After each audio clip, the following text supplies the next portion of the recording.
We have moved into the fifth chapter of Acts, and we're looking at verses 1 through 3. And we're going to introduce you to a couple in the church. And sometimes it's good when people leave. Now we'll see how God removes people that are, just not quite with the mission of the church.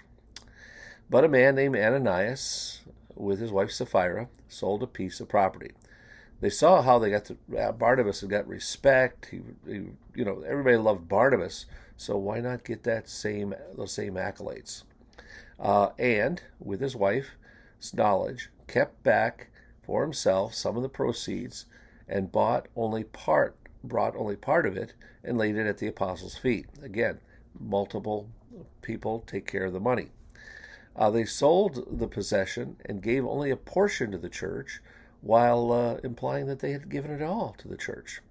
And the ancient Greek for this whole idea, the word means to basically misappropriate.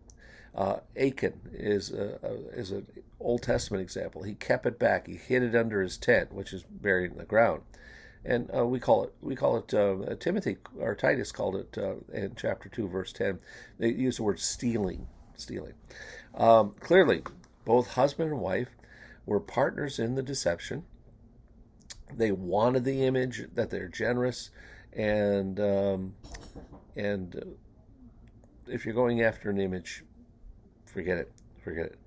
God knows. God will punch you down, basically.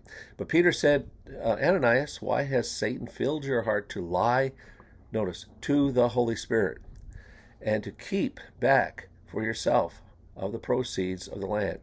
Peter possessed a supernatural gift of discerning spirits.